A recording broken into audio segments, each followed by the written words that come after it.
Allow me to extend a warm welcome to all the viewers on the internet and around the world. It is sunrise on YouTube, morning on Facebook, noon on Twitter, midday on Threads, afternoon on Twitch, sunset on Instagram, and evening on Rumble. I am your host, the Ancient One, the Bachelor Supreme, the Phantom Menace, he who remains, and the master of the deceptive arts. We are broadcasting live directly from the sanctum of solitude and the citadel at the end of time. Good evening, everyone. I'm the Ancient One, the Bachelor Supreme, the Phantom Menace, he who remains, and the master of the deceptive arts. And I come to you humbly today as also the voice of the vasectomites. And today I'd like us to look at the negative side effects of perseverance. Perseverance is generally an attribute that is seen quite positively in the male community and in male spaces. As men in general, we are taught that perseverance is the key to success in almost every endeavor.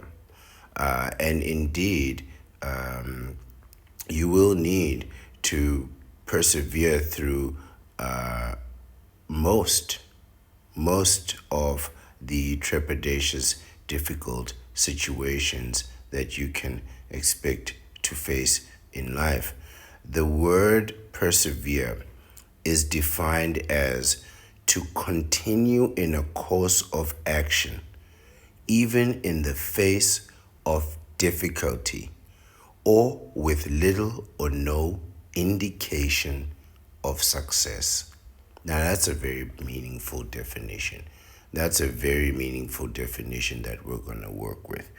And for many men, perseverance has really brought out the best in them. They've been able to turn the tide through life and in difficult situations.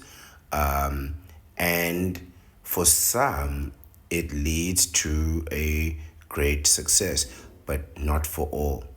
Not for all. Myself, I often use the phrase consistent persistence to define or to simplify the characteristics of the mechanism of perseverance that are going to lead ultimately and hopefully to success. You just need to be persistent on a consistent level, right? Or no, in especially in the things that you are trying to achieve, right? Your personal goals. For a long time, I actually believed that this principle applied also to relationships. But I have learned from experience and also observation. And I am certain that perseverance is not the key to a successful relationship, and dare I say, even marriage, right? In fact, perseverance, to persist, as is defined, to continue in a course of action in the face of difficulty. That could be seen in a relationship as conflict, right? As resistance, as pushback, in other words, right? In the face of difficulty or with no little indication of success. So, this means that if you see a indication that the relationship will fail, and you still persist, when you see that there are difficulties and problems in your marriage, and there is or in your relationship, and you see that there is little indication of success, and you persist, indeed there will be consequences under those circumstances, right? A conflict must inevitably ensue, and dire consequences must avail themselves. Fittingly, today's article is entitled, "What are the consequences?" In other words, the negative results, the side effects of staying in an unhappy marriage. And during the pre-reading, I actually realized that these descriptions are equally common and equally fitting for standard relationships. So these aren't really problems that you're going to face just in a marriage. As you know, I've never been and never will be married, God willing.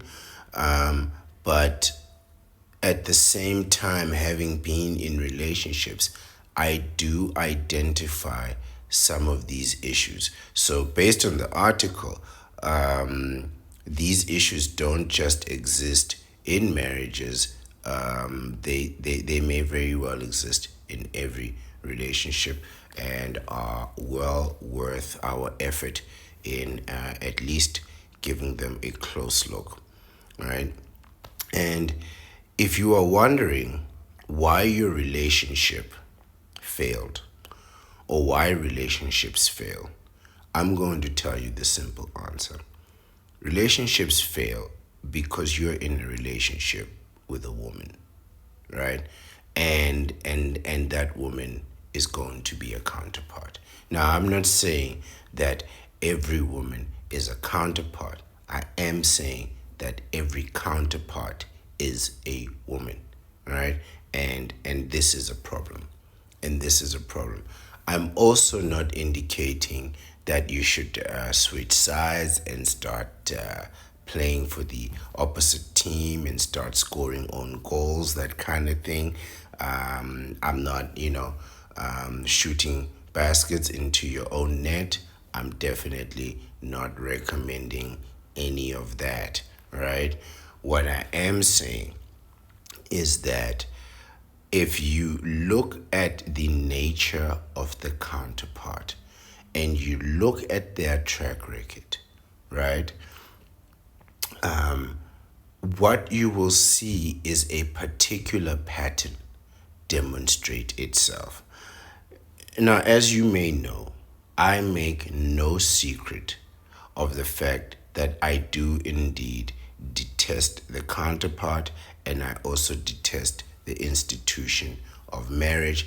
And as the years go, from my own experience, I'm also started to have a completely negative effect, or a completely negative perspective of the effects of relationships also, on an individual basis, right? I'm not trying to look at society as a whole. It is far too big, too many cultures, too many ethnicities.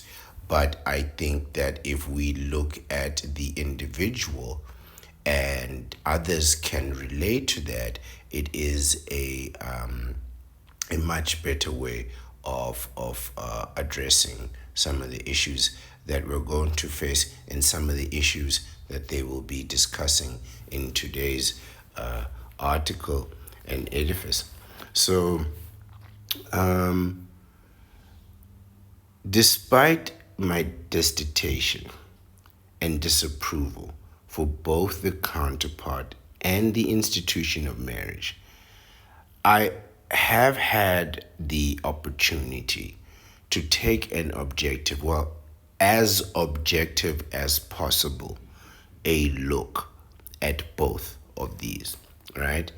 And for me, the failures of the institution of marriage and relationships can be attributed wholeheartedly to the counterpart, right? Now, this is not to imply that these knee benders are perfect and that they don't have no problems.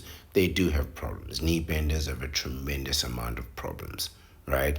As do bachelors and vasectomites. So none of us are perfect in this situation. It's just a matter of having the advantage or disadvantage, right? But for particularly the failure of relationships, for me and indeed marriages, you can draw a direct link, right, to the failure and the counterpart, and that direct link will have no interruptions, right? Consider that most divorces are filed by the counterpart, something 80 to 85%, and depending on the demographic, income level, and level of education, it's either higher or lower. But most divorces are filed by the counterpart, and most marriages fail, right? So therefore, we can say they are the cause, and they facilitate and choreograph the demise of their own homes, their own families, and in fact, their own relationships. And sometimes they do this by simply taking bad advice from people that they know they shouldn't be taking advice from, and the advice that they know they shouldn't be taking. They will deliberately take bad advice just so that they could say a friend of theirs warned them about a potential danger and they saw the possibility of that danger in their partner. Quite frankly, a man who had never performed that act ever in his life, right? There are things that a man would never ever do, ever do, but somehow the counterpart fears that those things would happen to them. Now, I'm a person who lives in perpetual paranoia myself. I don't trust anyone. So I can understand the fear of a once off incident, but I wouldn't destroy my life over a fear of an incident, you know. It's the same thing as you know, burning down your house because you had a bad dream. It's, to me, it's the same thing. It's the same thing, you know. Um, but but as I was looking into the trepidatious mind of a counterpart, something that I recommend nobody does, and if you do, I don't recommend you do it for very long.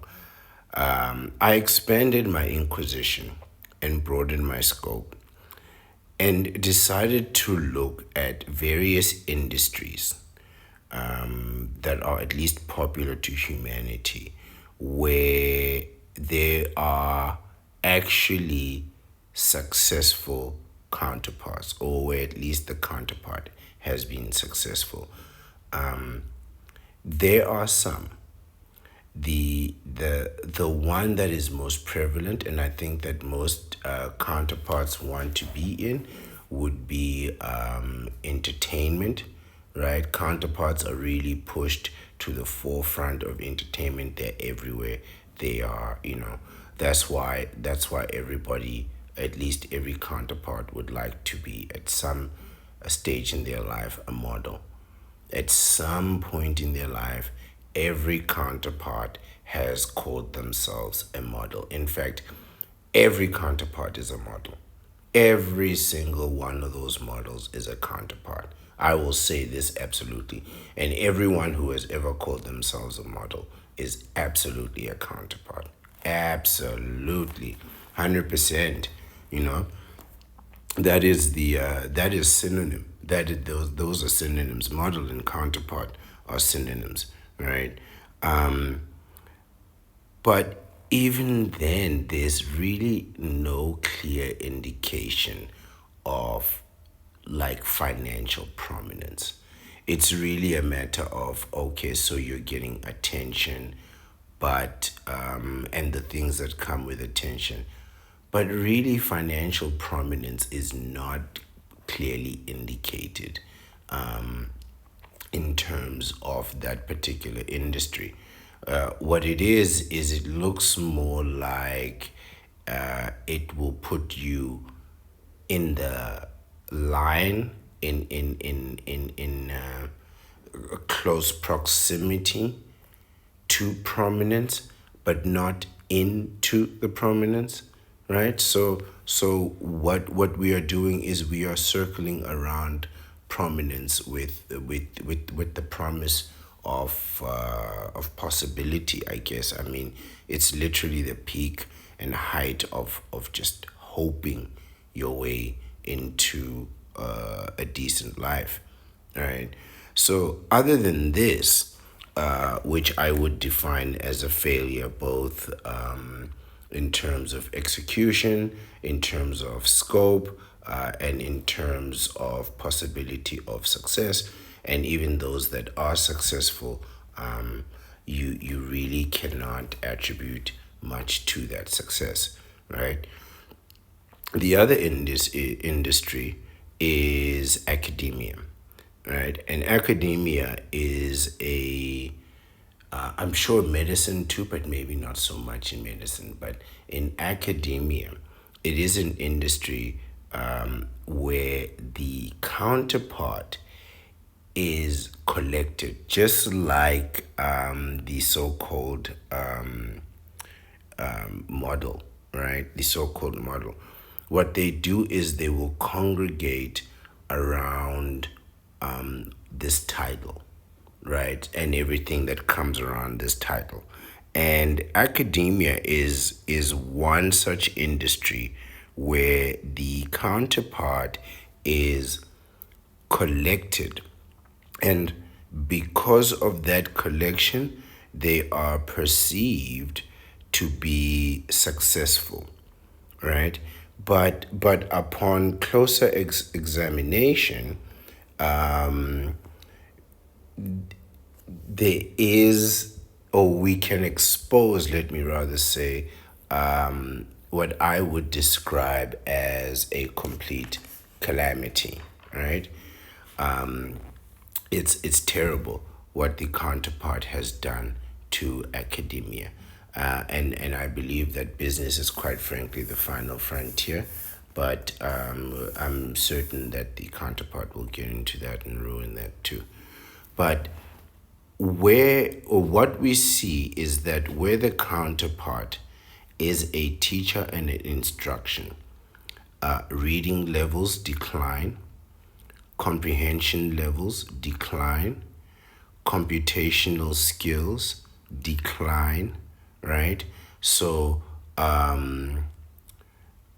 speaking, spelling, pronunciation, those things suffer along with these tremendous failures. So what you're seeing is a complete collapse of the education system, right? So and also you also see a sort of like while the quality of education declines sharply, the marks and the grades either remain stable or they tick up ever so steadily, right? Which tells you that those grades are all fake. You know, how are you in the 11th grade, but you can't spell complicated words. You can't remember to use punctuation. You know, you don't use the correct abbreviations and that kind of thing. It's a complete collapse of the education system. This is what you see when the counterpart is in charge of academia. Students can't count. They can't. I mean, forget adding. I mean, the students cannot count past a certain number.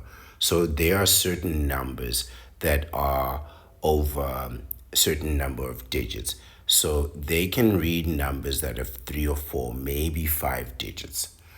But once you start going six, seven, eight digits, forget about it. Forget about it. right? So they, while numbers like a trillion can be quite complicated, but a billion can be easy to identify and to read in its full numerical expression. But where there is a derelict in education and instruction, large numbers, like large words, become very difficult to read. They become very difficult to read and to express, right? To me, this is no surprise because I know that the counterpart cannot read and I know that the counterpart cannot write.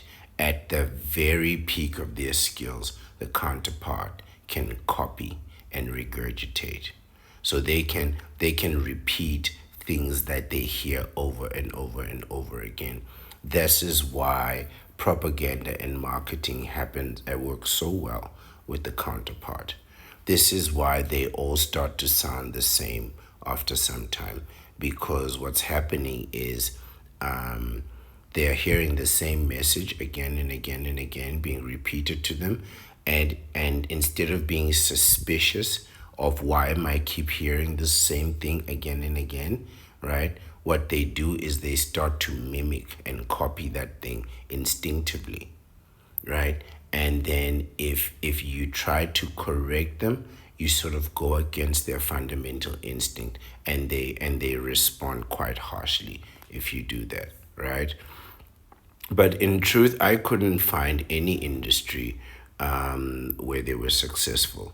I only found industries where you find them collected, and there's like a lot of them, right? But even when they are in large numbers, they aren't expressly successful, right? They mostly add up to failure. The more of them there are, the larger the extent of the failure, right? It's almost exponential. Like if you have one, the failure is X, right? But if you bring two of them, that failure is like five times worse. It's not just double; it's like five times worse, right? So this is what I perceive, but they really cannot be said to be successful on any of the metrics and measurements that humanity considers success. And the irony is that this is a person with whom you're trying to build something with in terms of long term and with a commitment, right? A person who has failed across every known indicator and marker of success, right? And at least every known metric that humanity measures success, right? And they have quite frankly reached failure across all of them, to the point where to accommodate them, you sort of have to lower yourself, right? So for instance, if you're a person who exercises and you're running with a counterpart, in order for you to run next to the counterpart at a level that's comfortable for them, you have to slow all the way down, right? You have to slow all the way down. It's like if you're lifting weights and you're sharing weights with a counterpart. If you can bench press 65 kilograms, you're gonna have to drop that down to maybe 15 kilograms so the counterpart can bench press that, because they may not be able to do more than 15 or 20 kilograms.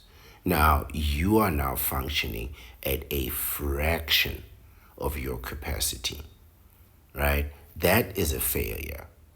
That is an absolute loss, right? And this is really what's going to happen, right? So it happens a lot. Like if you are working with a counterpart, and or you have a counterpart where you work, and you get an opportunity to advance in your career, and the counterpart does not get the same opportunity, in order for you to remain at the same level as the counterpart, you're going to have to lose that opportunity, right? You're going to have to forgo that opportunity. And that might just, that will end up with the counterpart seeing you as less than, because what happens is somebody else is going to take that opportunity and rise. And, success is attractive. So on the one hand, you're giving up opportunity to stay close to the counterpart. On the other hand, and also let me finish this thought. You know that if you do take that opportunity to rise, it's going to be a conflict. It's going to be a conflict because she didn't get the opportunity, you got the opportunity, you took the opportunity. Now the two of you aren't the pair that it was meant to be, or the pair that was, right? Things change. But if you forego that opportunity for success, right, and you start to function at a loss, and another man takes that opportunity, starts to earn more money, starts to earn more respect, starts to have more responsibility, starts to wield more power, those things are very attractive. And especially when that person starts to give you orders, and you have to take orders from them, and the counterpart witnesses this power dynamic. It's undeniable. It's absolutely undeniable, right? The one who gives the orders has the power. When the counterpart sees that, ironically, that is going to seem more enticing than the commitment that you made, than holding on to the commitment that you made. This is a catch 22, right? And it's a situation where, again, it's if you want to stay on the same level with your counterpart, you have to forgo opportunity. You have to slow down. You have to function at a deficit so that she can keep up. But while she sees other people running right past the two of you, it's gonna be clear that, you know what, men are functioning at a higher level, and yet here you are with a counterpart, right? Just consider that, the irony of that, right?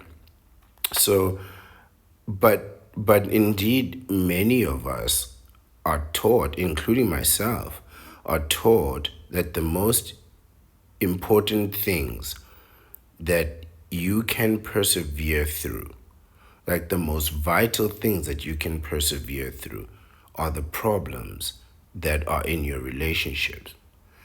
Problems that you wouldn't have had if you weren't in the relationship, right? So just think about that. You have to get into a relationship to incur these problems and then persevere and endure this hardship that you would have otherwise never had you never even started the relationship, right?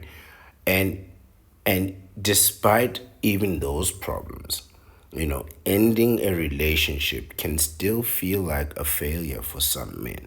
There is an acumen of freedom, but you feel like a failure because you feel like now your counterpart is out there being entertained or entertaining another man.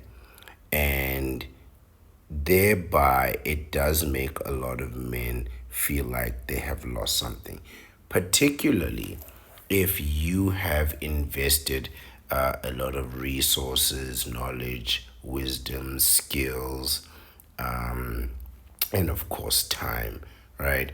If you've invested all those things in the counterpart, and then thereby lose her so she can go and entertain another knee bender, much like yourself, I can see how that could be frustrating, having lost all those resources.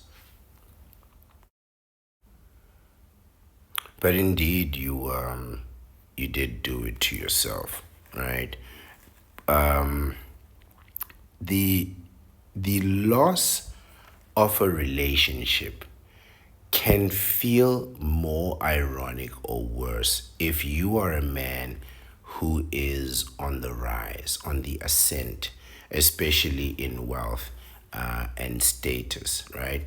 Because you will tend to associate that rise in wealth and status, right? Because you got your money, you got your muscles, you got your education, you finished your education, you got your house, you got your car, and then now you get a woman, a counterpart to complement all that achievement, that lifestyle, which is a common mistake, right? You should be enjoying the things you've worked for, not having a counterpart spoil these things for you, which they will, which they absolutely will, right?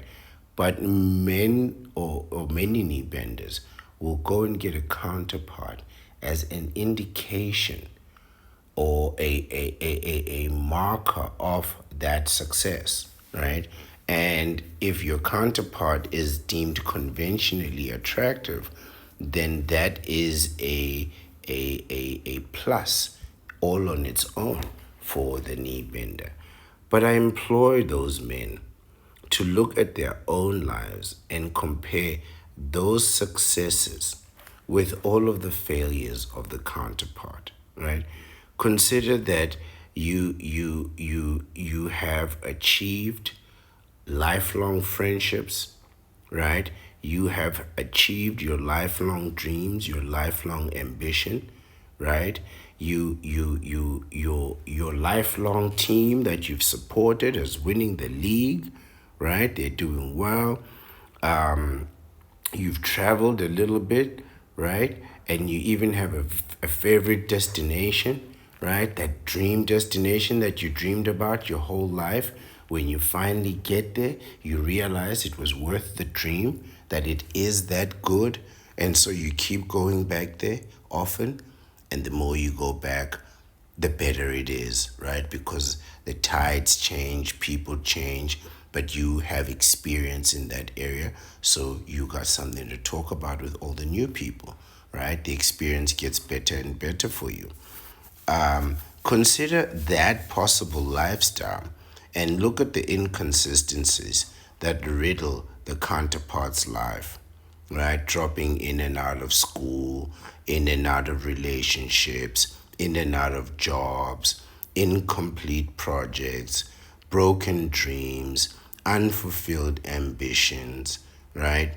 Their friendships are always with unscrupulous men and untrustworthy women.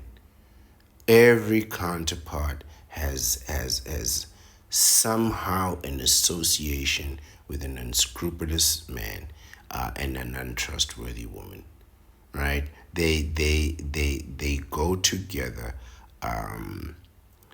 like coffee and hot water, right? They and all those relationships end up with betrayal. Every single one, right? With the unscrupulous men and the untrustworthy women, right? And those are the people, right? That we are coerced into, one, trying to become, and two, trying to make a commitment with, right? And if you don't, and if you refrain, right, then you are mocked by the knee benders, right, who themselves have capitulated to the whims of the counterpart, right?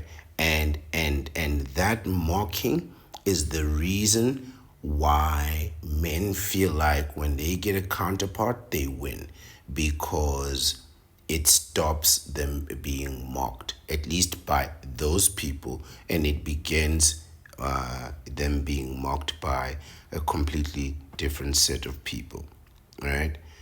And these are the men who live with frustration because they can derive no meaning from their own existence. They think living their lives, enjoying hobbies, and basking in the glory of the solitude is childish and a waste of time.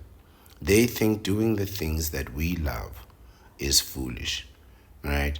They still believe that they can persevere past the inconsistencies, incompetence, and the ineducable nature, the stubborn and ineducable nature of the counterpart. Their very basic instinct is to be wrong, right? Down to their core, they're always wrong, right? They're always wrong. And no matter how hard you try to persevere, you cannot. You cannot, right? Something gives. And it's always going to be the counterpart who gives up first. But eventually, you too are going to have to give up. When you get put through the consequences of the counterpart's decisions, which are always catastrophe, right? You cannot persevere, right? You cannot persevere because you cannot engage with the counterpart all the way through, right? You cannot engage with them and go all the way to the depth of their insanity. You can't do that, right? Because insanity is like a current. It flows this way, it flows that way, and sometimes it's low and sometimes it's high, but it never really ends, right? It's not even a matter of coming and going. It's always there. It just demonstrates itself in curious and unfathomable ways, right? And in a life where you are winning and successful, you cannot engage with a counterpart, right? You cannot do that, you know.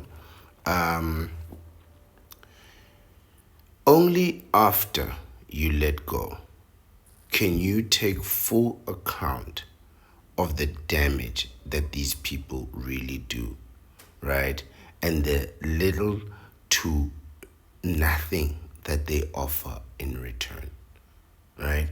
Only after it's all well and truly over, and you sit down and you dissect the events of your past, and you realize how all that calamity was absolutely unnecessary.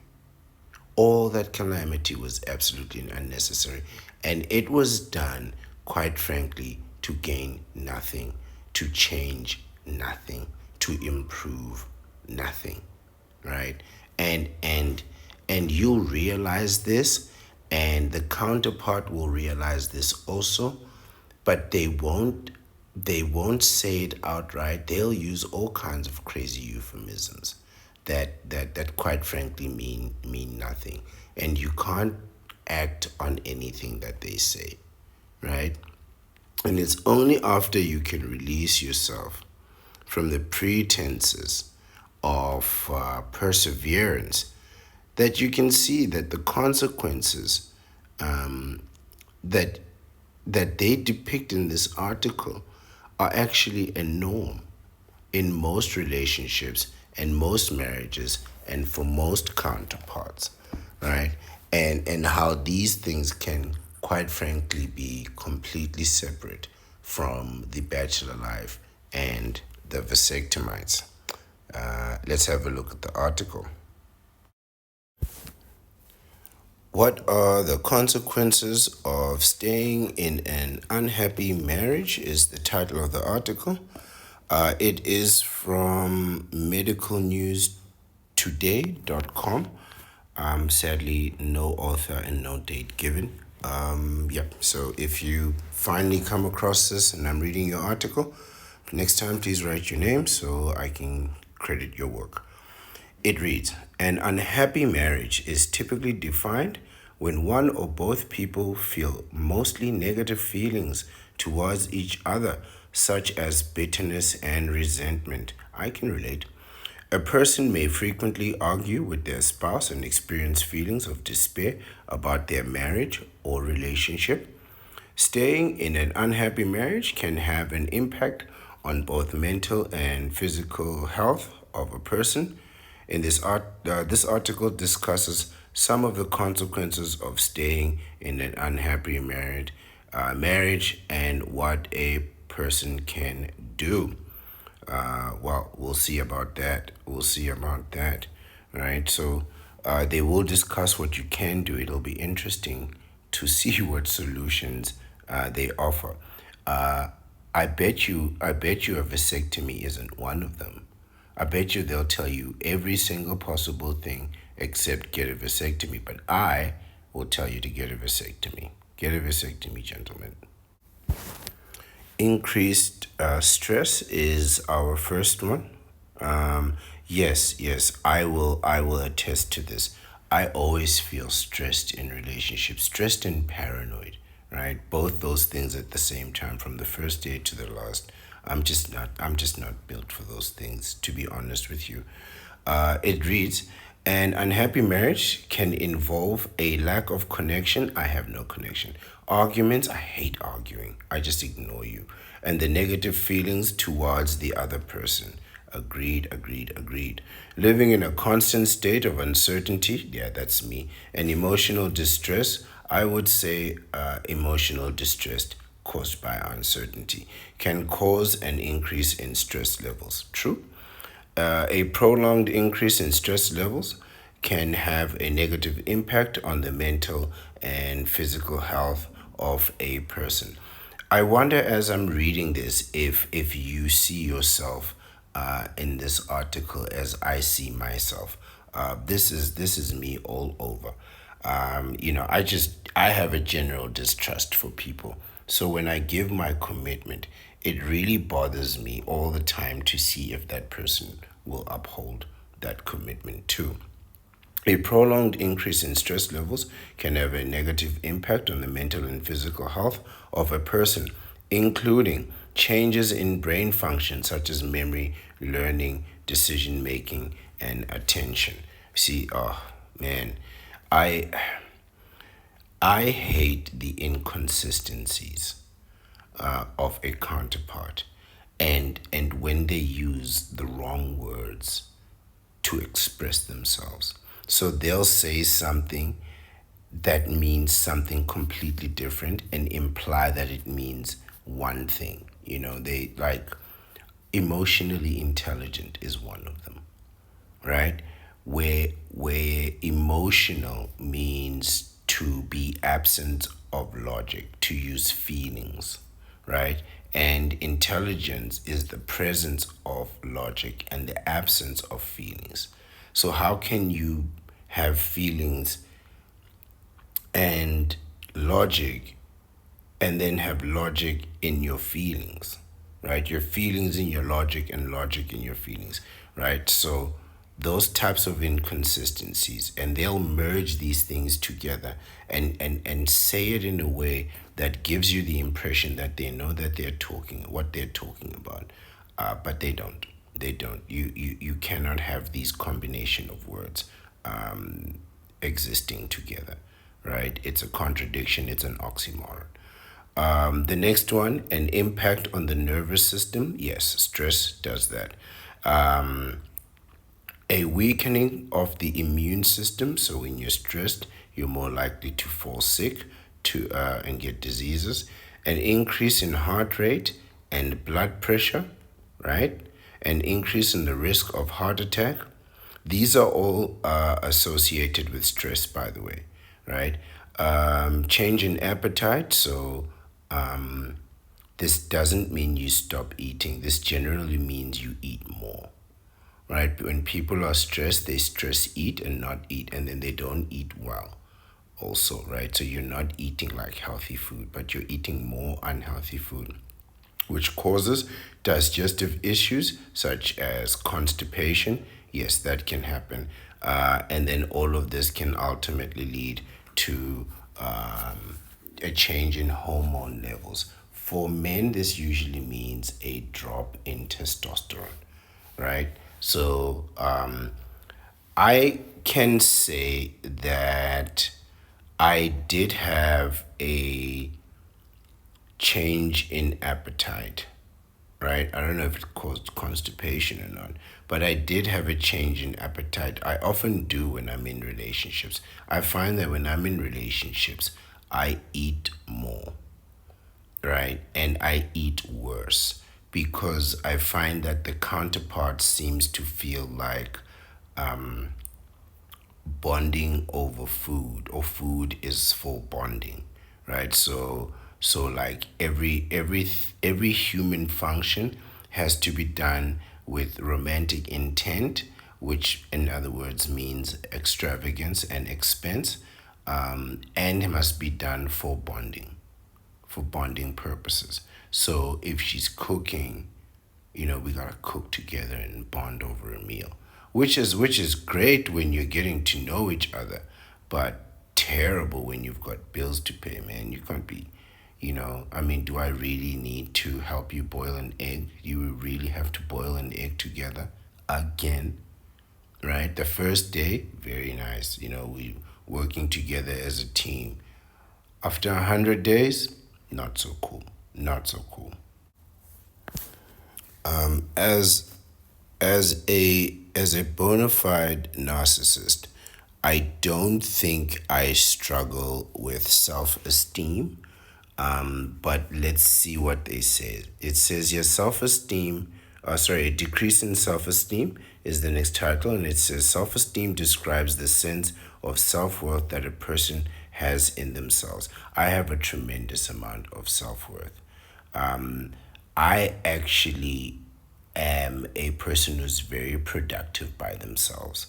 So when I am in a relationship with a counterpart, I find that my productivity levels drop, and I can quickly see where they drop. And it's because I'm not spending time in the gym, reading, and doing all the things that I should be doing to make myself stay sharp, right? And then using the excess of extra time that I have to make sure that I recuperate and stay healthy, right?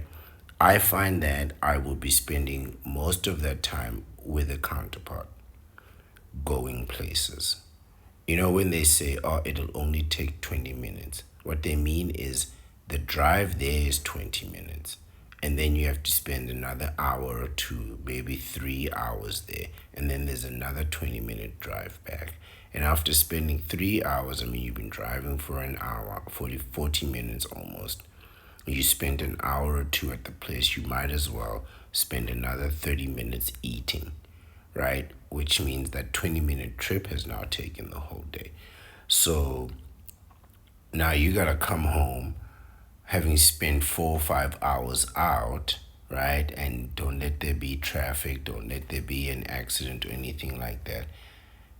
And now you got no time to make your videos, you got no time to research your content, you've got no time to exercise, you've got no time to be productive at work.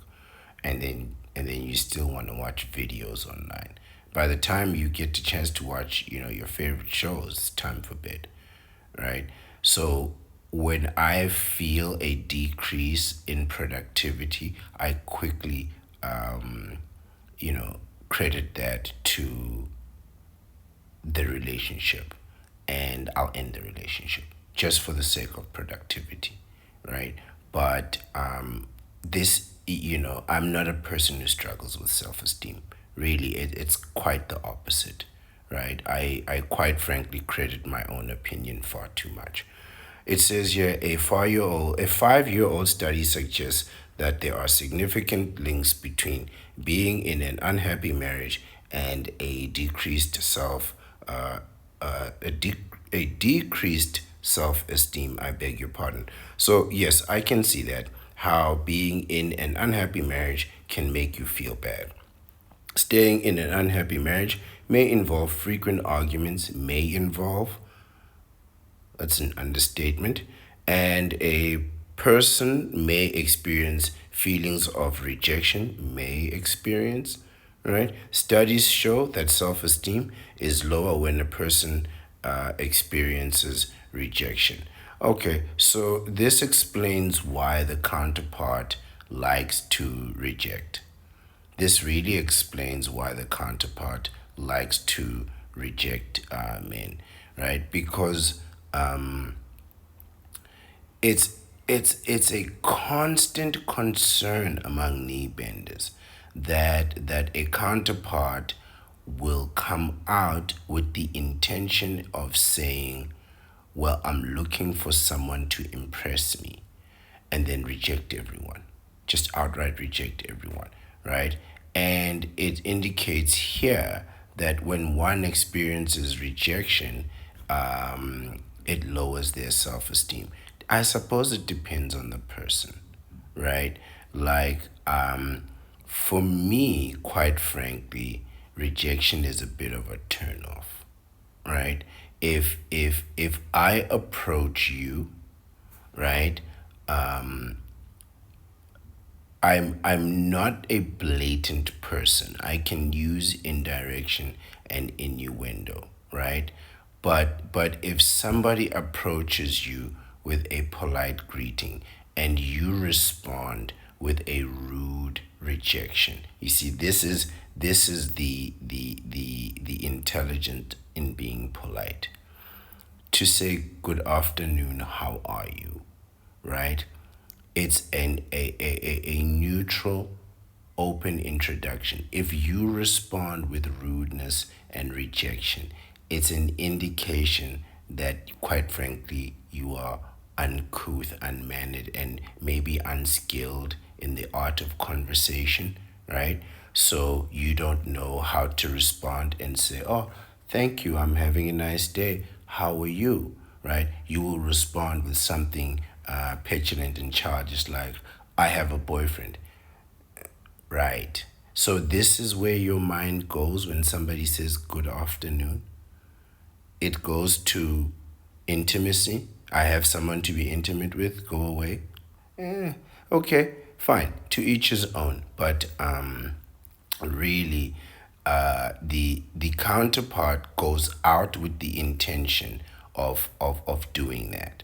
What that is it's a predetermined response, right? It's a solution looking for a problem, in other words. So what she's doing is she's just waiting all day to drop that line.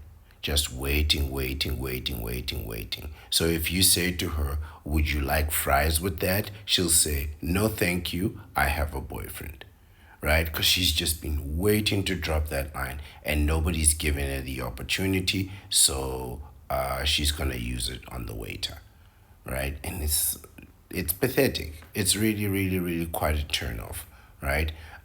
Especially when it indicates that you're unable to keep up with the nature of conversation, right? Because the moment to reject is not when somebody says good afternoon, how are you? It's when they ask you for your details, when they say, can I call you, can I see you again, right? That's the moment where you either agree or disagree. Not not would you like fries with that. But here it indicates very clearly the intention. The intention is to lower self esteem, to break confidence, right? So when you get rejected, it may not be an indication that you're not attractive, it may be an indication that you are attractive, right? It may be an indication of your attraction, and what people may try to do is to break your self esteem by rejecting you. It makes perfect sense. It makes perfect sense. Or, like me, you may just be ugly, right? It says here, having low self esteem can have a detrimental effect on the mental and physical health of a person. True. 2019 research suggests that there is a link between low self esteem and mental health conditions such as anxiety, depression, and suicidal thoughts. That's very interesting. That's very interesting. So, rejection lowers self esteem and then induces anxiety, which causes you to be depressed and thereby producing self, self-harming thoughts. This is a very interesting link that they make here, but I do also see how that connection may very well be true. Increased conflict is the next one. I agree with this. I find relationships to be very adversarial. I just don't like the arguing, the back and the forth. Really, I think there's a much better way to use our words and our expressions. It says here a 2019 study shows that conflict can be particularly destructive to a marriage and can be damaging to the well being of each person. That's true. You don't want to be living with someone that you're fighting with over all the time. Over time, a person in an unhappy marriage may start to harbor negative feelings towards their partner, such as resentment. This is the second time or third time this word comes up. Resentment is a really big issue in relationships. Um, you know, um, Irritation and disappointment is the rest of the sentence, right? So people really are disgruntled. Like you thought it was going to be one thing and it turned out to be something not just completely different but far inferior than what you had envisioned, and that disappointment breeds resentment, right? But irritation, yes, the counterpart is very irritating. I find that especially when a counterpart thinks they're humorous, I really can't stand those jokes. And yeah, and when they land those punchlines, very disappointing. If each person does not address these feelings, they may start to emerge in frequent arguments. There we go with the arguments and conflict. I cannot do the arguments. I cannot do the arguments. I really, really cannot spend all day shouting about who was right and who was wrong, especially when we both know who was right and who was wrong. Less chance of finding happiness elsewhere. Staying in an unhappy marriage could prevent a person from meeting another person who may be more suited to them. You're not meeting another person who's more suited than you, than your husband or your wife, right? You might find somebody that's different, right? Because now you're looking for something different, but they won't be more suited to you than your husband or your wife. This is quite frankly a person who's had an opportunity to learn all of your needs and understands them intently, right?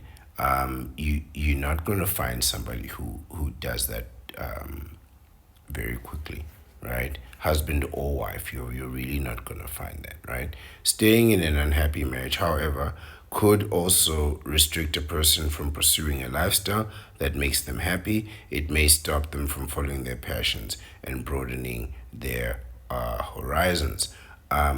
That being said, I mean, if you are in an unhappy, terrible marriage, you know, I say this: if you leave your marriage, you're going to need 2 years to rebuild, right? So if you're prepared to put in those 2 years, I mean, rebuild from nothing, you're going to need 2 years after the divorce to rebuild from absolutely nothing, right? So it's not like rebuild from halfway. No, you're starting from zero. And it's going to take you 2 years to put everything together: the house, the car, the savings, get a new passport, to lose all that weight. It's really going to take some doing. But after that, I cannot see why you cannot find happiness again, even if you want a relationship. Just get your vasectomy first. Do that in the 2 years of recovery. We should start a bachelor recovery program, right? 2 years from nothing, right? You can expect to start from nothing. And then, of course, you can, what they call here, pursue a lifestyle that makes you happy and follow the passions and follow your passions and broaden your horizons, if that's really what you're looking to do. And if you still have the time and the money. Because the longer you wait to divorce, the less time you have, right? This is a time sensitive thing because you're not going backwards in time. So if you're going to divorce in your 50s and late 50s and 60s, no broadened horizons for you. It says negative effects on children. Staying in an unhappy marriage can have a negative impact on children in a relationship. This is true. A 2018 review of research suggests that a child witnessing frequent conflict at home can negatively affect them emotionally, socially, academically, and behaviorally. It can even have a negative impact on their future relationships.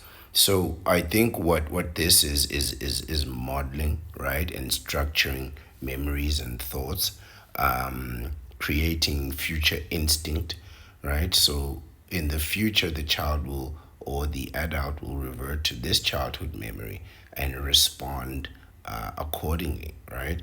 But in truth, I think there is some evidence to indicate that parents staying together is beneficial for the child, even though it's not beneficial for the parents.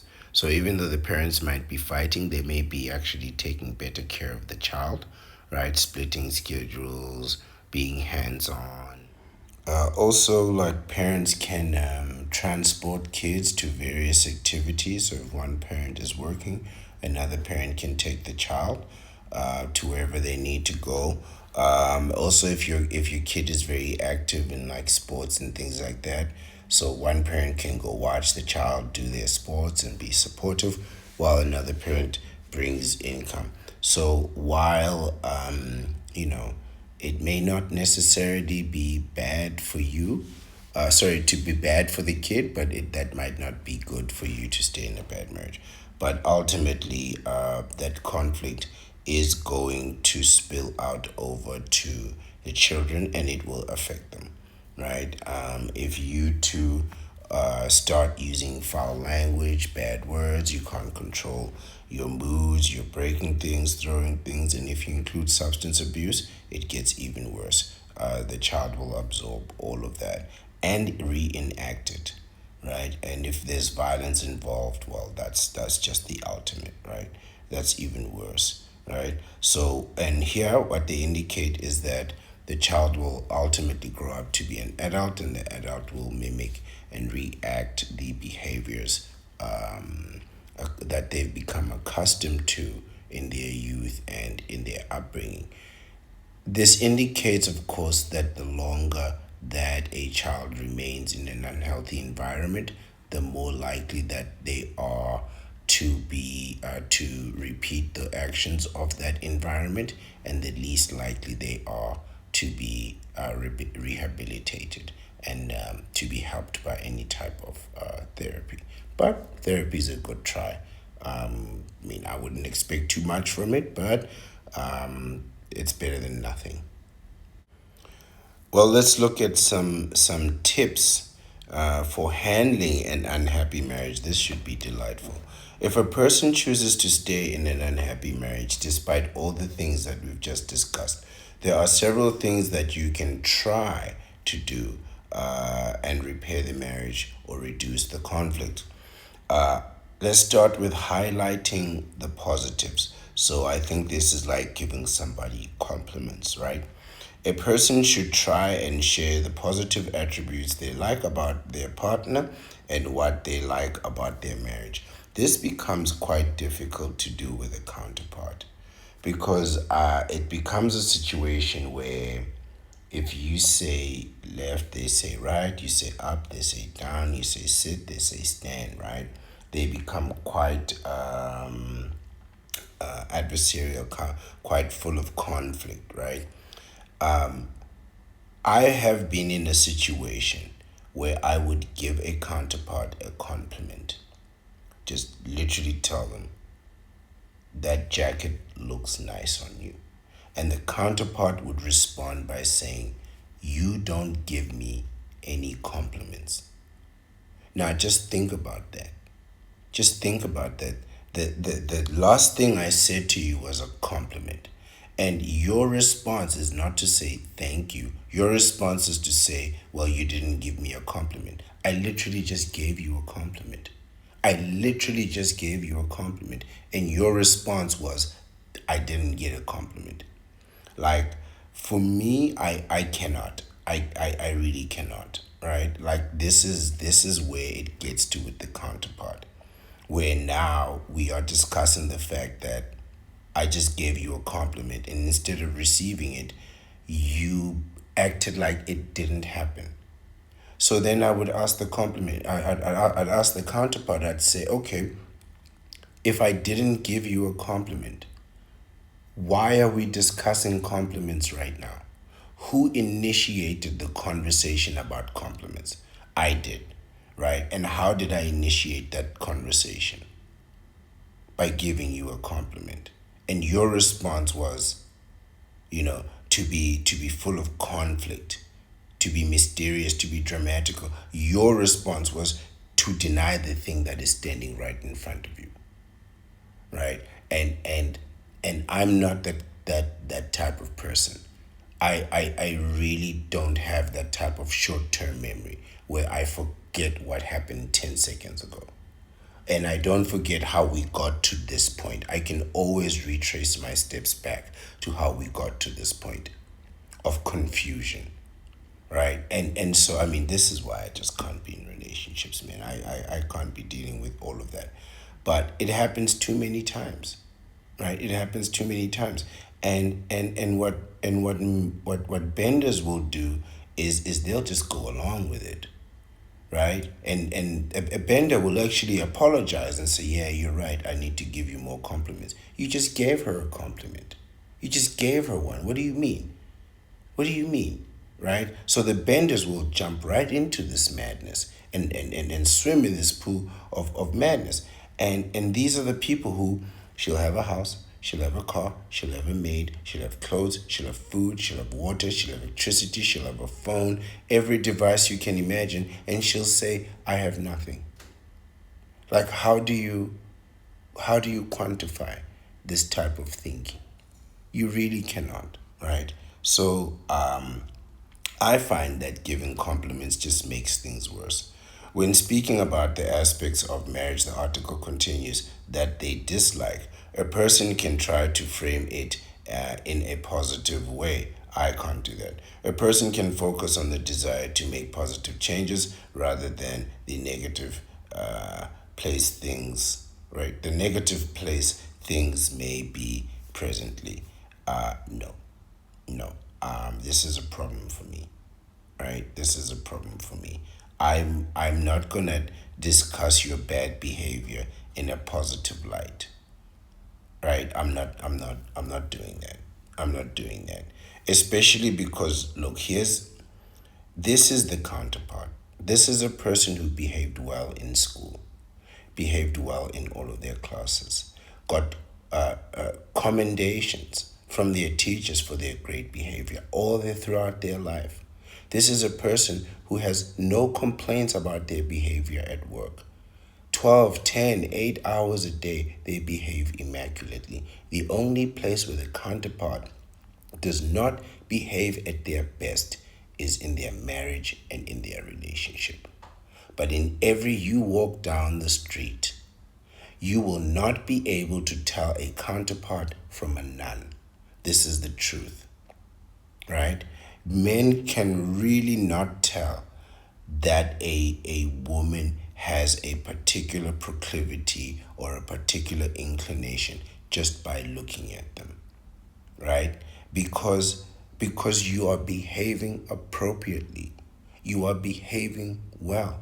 It is only when you are in the comfort of your own home and in a relationship with people that love you that you act like a buffoon. And that irony, that inconsistency, I cannot understand. Why do you mistreat the people who you are supposed to love and give credence and appreciation to people who, quite frankly, mean absolutely nothing to you? I mean, you change colleagues every year. And yet every year you're trying to use your husband to embarrass your husband to impress your colleagues. Does that make any sense?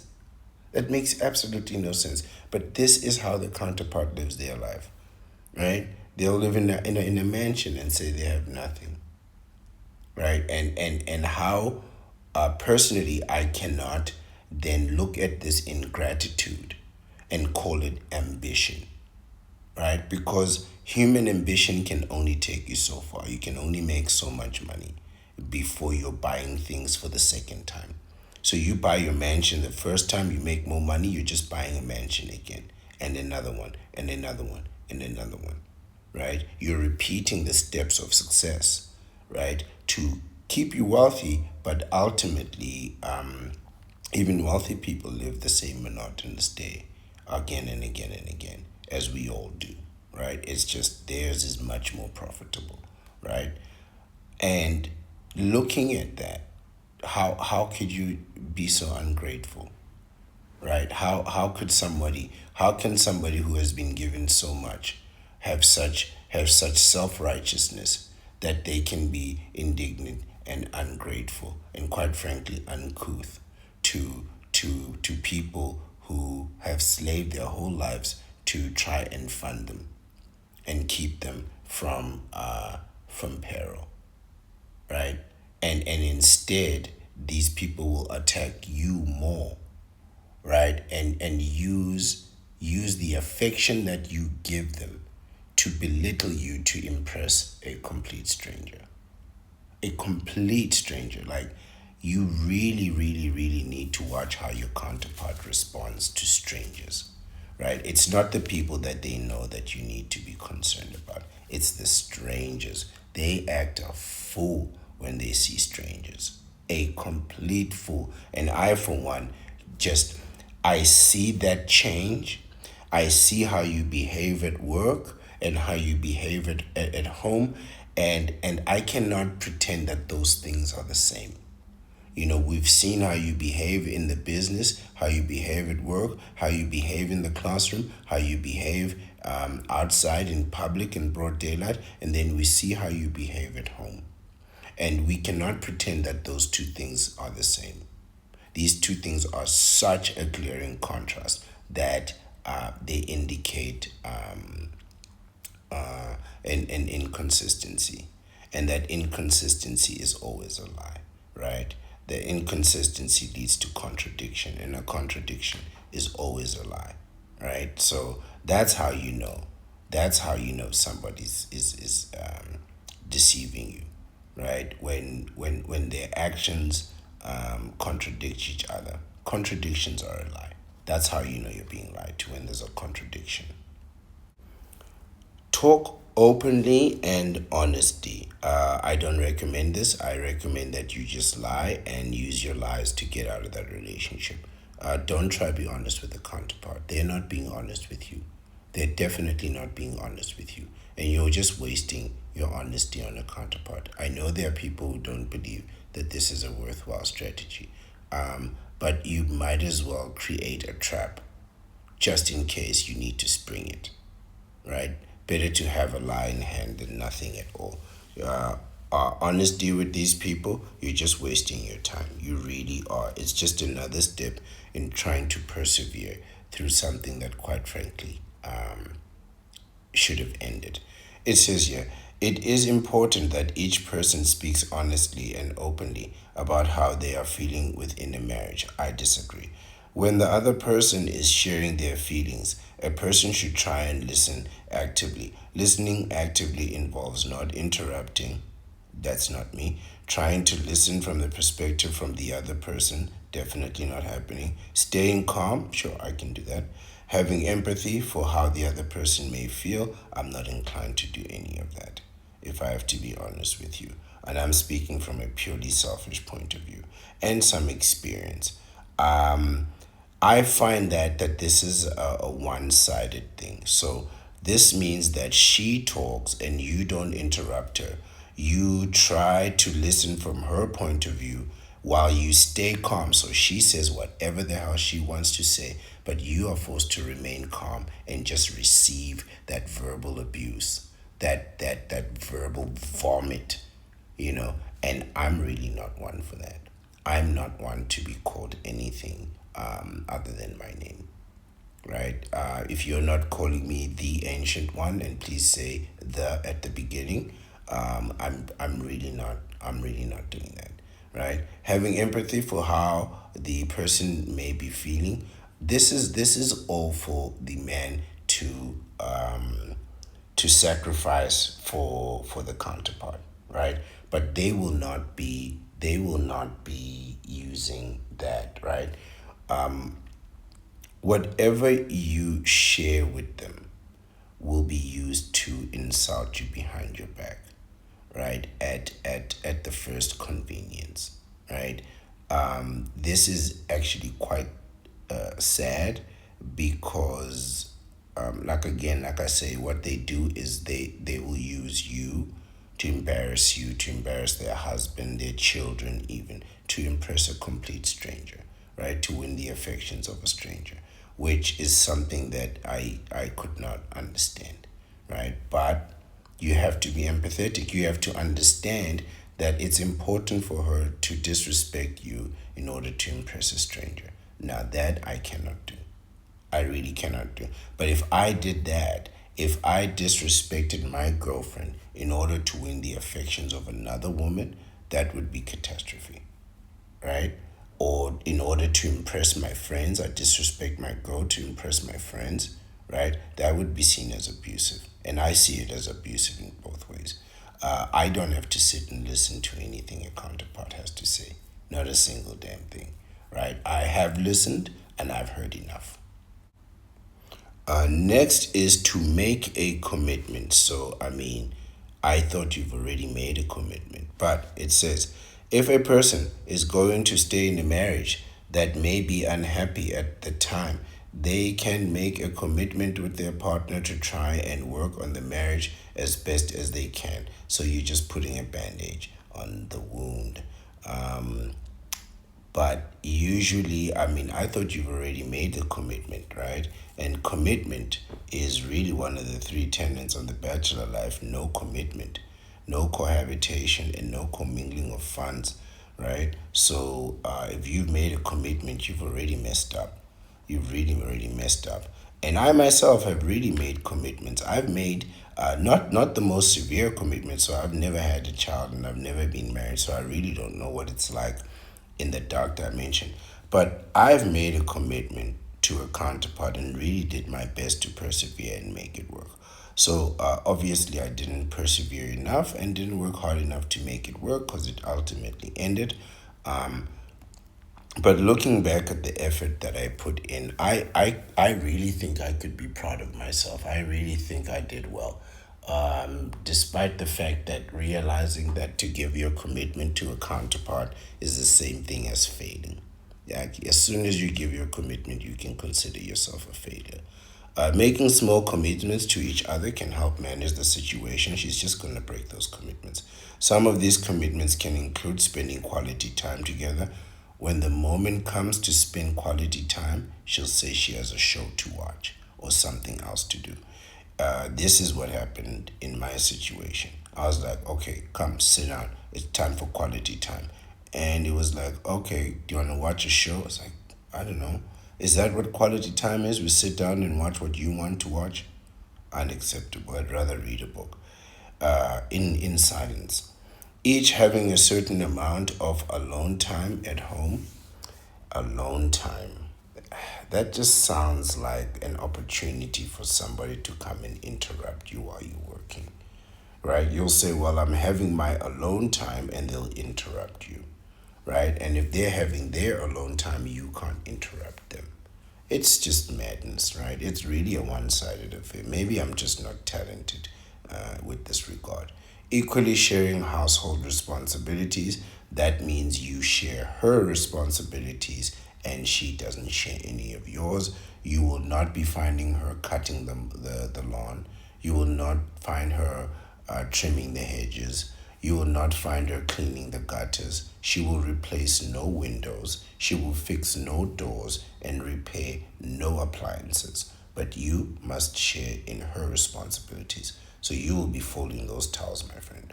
You will be folding those towels. Trying to avoid conflict, it continues by remaining calm. I agree with remaining calm and empathetic. Don't know so much about the empathy when negative situations arise. Most of your negative situations are going to arise from the counterpart, right? I find that having lived the bachelor life, there are some minor situations like maybe I'll get a traffic fine or something, right? But I'm really not dealing with things like people are pregnant, right? My niece is pregnant. Your nieces are always pregnant, guys. My nephew's in prison. Your nephews are always in prison. Like, I'm really not dealing with anything of that caliber or magnitude.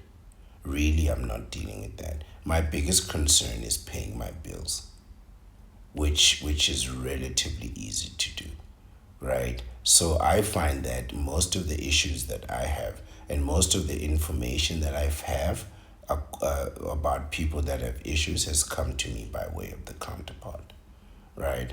So, I'm all for remaining calm in every situation, but negative situations arising, I have very few negative situations arriving.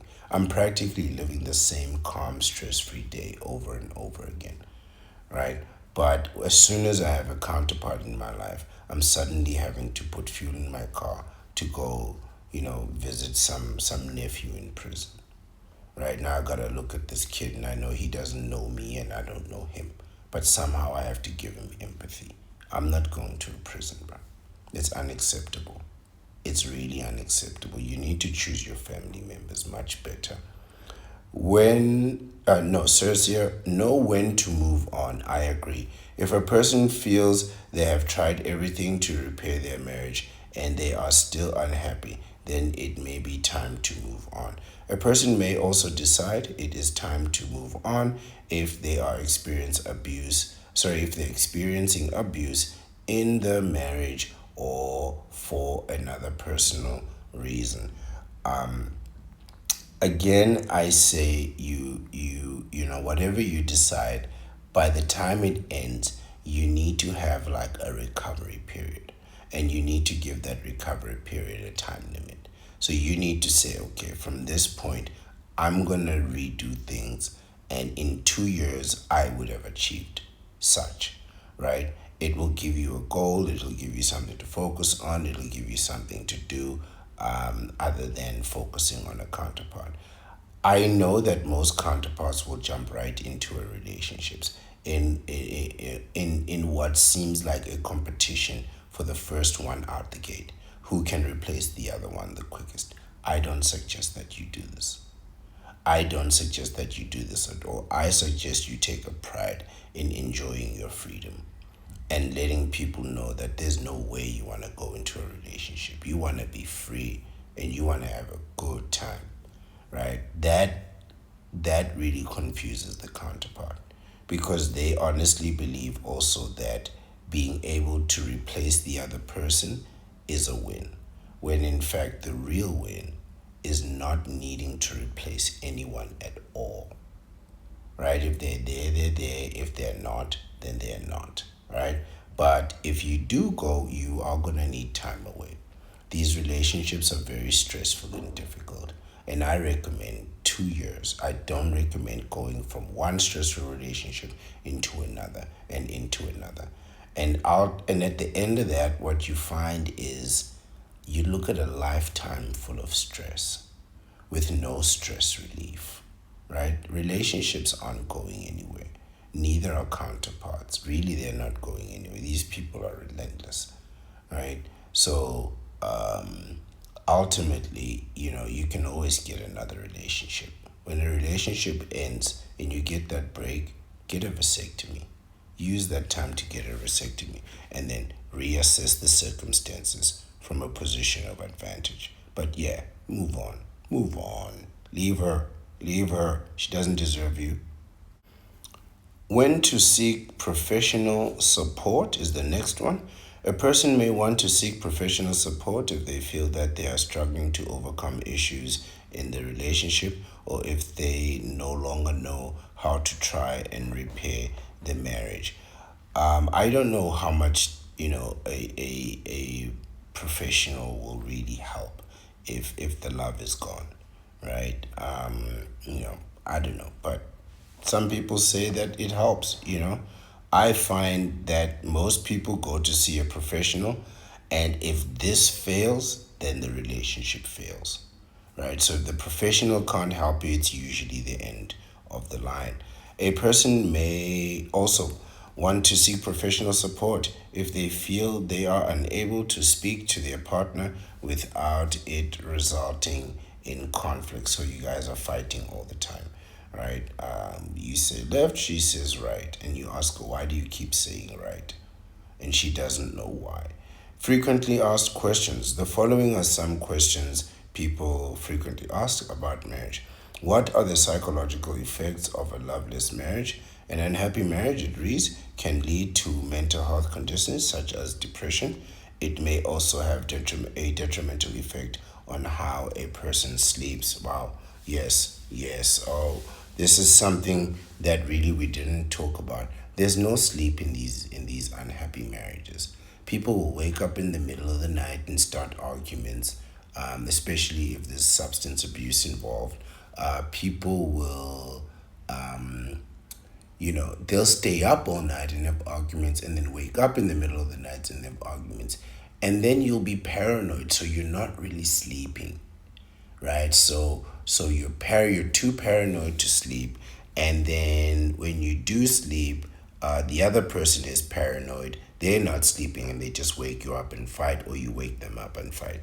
It's a terrible situation, and just the results and the effects of not getting any sleep in your life. I don't even want to tell you. You need sleep just to regulate your mood, just to be on a consistent level plane every day. You need sleep, right? So if you're not getting sleep, you're gonna be miserable. You're gonna be angry. You're gonna be aggressive. A lack of sleep makes you aggressive, right? What are the consequences of an unhealthy marriage? An unhealthy marriage can affect the physical and mental health of a person, including how the body functions, heart problems, and a low immune system. So, if you're in an unhealthy relationship, you're probably prone to getting sick also, right? So your health is not what it should be. Like these unhappy marriages are really quite bad. And then leaving them can be just as bad, right? Divorce is just as bad as staying, maybe worse. No, there's nothing worse than divorce. There's really nothing worse than divorce. From my understanding, it's really quite horrific. Overall, there are no winners in a divorce. No one comes out on top, ever. I mean, you go into the most serious battle of the romance wars, and we're really not expecting any of you to survive a divorce. Not realistically, you know. So, but do you really want to risk getting sick anyway, so you can be sick in a divorce and have your 2 years to recover, 2 solid years to recover, or you could stay and try and make it work and then just fall sick anyway, really there's no winning this. Really there's no winning this. So to summarize this reading, it says staying in an unhappy marriage can result in harboring negative feelings towards the other person, frequent arguments, and conflict. A person may experience increased stress levels which may negatively impact their physical and mental health. So it's bad all round. Just staying in a bad relationship is bad all round. You know, if you're not happy in a relationship, I'm really going to tell you that you're not going to be happy in another one after that, right? Really, you're not going to come out of a relationship having bad feelings about that relationship, but still have positive feelings about relationships as a whole. So you can't have said, I've been in a bad relationship, it ended badly, everything about it was bad. However, another relationship will be better when, quite frankly, you may be the problem. So you may just be passing on your misery to somebody else, and that person will respond by making you miserable too. It's very interesting to try and go back to relationships after ending a relationship, but I mean, better to just be a bachelor. That's the point that I'm trying to make. The bachelor life is the best thing for you. Live your own life, man. Have peace in your heart, and with your own existence. Avoid all these things because this is really what you're going to get. The minute somebody doesn't live up to your expectations, I mean, you're going to come home one day and find that your wife was sleeping all day and she hasn't cooked or cleaned anything. And you're going to lose it because, you'll be tired, you'll be hungry. And in your mind, you had an expectation of what you saw on television, what a wife would be. When in fact, it's just TV, man. You're building your life around a TV show and you're getting upset when people don't play that character, when you yourself aren't playing that character. If a person chooses to stay in a marriage that may be unhappy at the time, they may be able to reduce conflict by speaking openly and honestly. That's a bad idea. Don't speak openly and honestly to anyone about anything, right? You are a student of the deceptive arts. In other words, you are a master becoming of the deceptive arts. You are on your way to mastery. You cannot switch now to being open and honest, to be moral and have values. Start telling the truth. We're not doing that. We're really not doing that. Especially to people that you know are lying to you. Right? There's a reason you have a conflict in your relationship. That's because you're with somebody you can't trust. And you can't trust them. No point in start being honest with them now. Especially since you know what the outcome is gonna be. If the worst consequence is divorce, then you know what that consequence is. Right? It's divorce. Fine. My lies are gonna get me divorced. Proceed with the lies. Right? Because you know what the consequence is. So at least make your lies equal to the consequence. I think that's fair. But for you to come in there being all open and self righteous and moral, you're going to get massacred. You're really going to get massacred out there. There's no logic in doing that, especially since everyone in the room is going to be lying to you and lying about you. And you know that. Man, you know that. These are the truest words you've heard, and they're all about lies. So that tells you something, right? It says here, listen with empathy. I don't know, that's not for me. Maybe for you. Good luck with all that. And seeking professional support. I think if you need it, but you do know if the professional fails, that means it's over. A person may also decide that they no longer want to remain in an unhappy marriage and that it is time to move on. This is always the best case scenario, right? So it's really a question of knowing what the consequences are of failure in relationships. On the one hand, when the relationship ends, you can expect 2 years to rebuild, even with nothing. So you can start. So if you have something, if you keep the house, you're keeping the house and the car, you're keeping the house, the car, and the furniture, and you get some of the kids, time with the kids, and whatever the situation is. To be completely whole, you're still gonna need around 2 years, right? To be on the front foot, you're gonna need 2 solid years. So knowing this, you can go ahead and end that relationship and begin your 2 years. The sooner you start the 2 years, the sooner it ends, right? The other consequence of a failed marriage is a divorce, which means you're gonna lose anything and then have 2 years to rebuild. Anyway, I think most people, upon accepting this truth, they can deal with those consequences so much better. I think you can lament the end of your marriage and your family, which is reasonable and understandable, but also knowing that you have a time limit to reassess things and to rebuild in a realistic way will keep you grounded and keep you focused, right? Even in the midst of difficult memories and difficult experiences, you'll know, okay, 14 months left, 13 months left, 20 months left. You can count it all the way down to 2 months, 3 months, right? 1 month. Some bachelors feel much better after say 18 months or so, and they feel like, well, I should go back in. I don't recommend that. I recommend you keep the promise that you make to yourself. If you're saying 2 years of monk mode, you do that 2 years to the day of monk mode, right? Because the most important person to whom you have to keep promises to is going to be yourself. Because from here on out, you'll be lying to everyone about everything all the time. So if you're not keeping promises that you make to yourself, that's not going to be okay.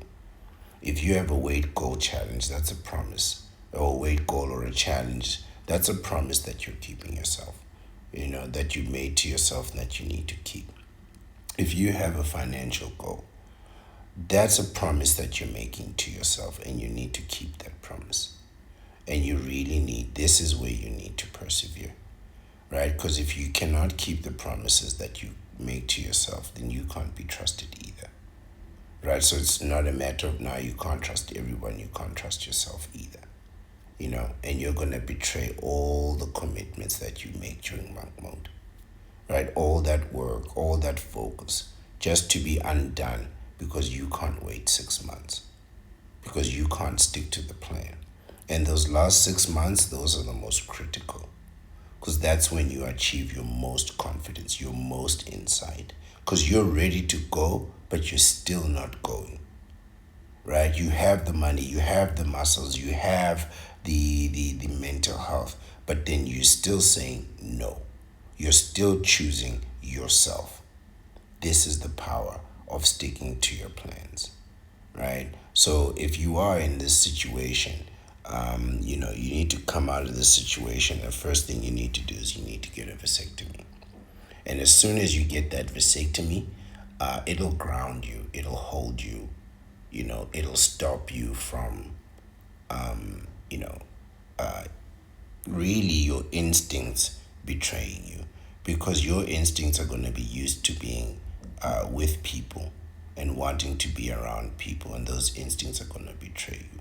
So you need to get a vasectomy to protect yourself beyond the possibility of defeat, even from your own weaknesses and limits. And we all have them. We all really truly have them. But we need to be sure, right? You need to protect that solitude. You need to protect your seed.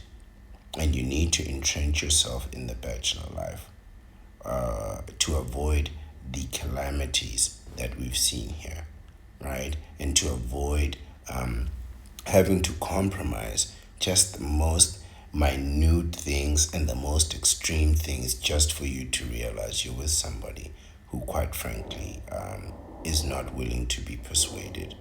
They are not willing to be persuaded. They cannot be manipulated. They cannot be coerced. They cannot be threatened. You can't bribe them into acting well. You can't even buy them a house and get them to act right.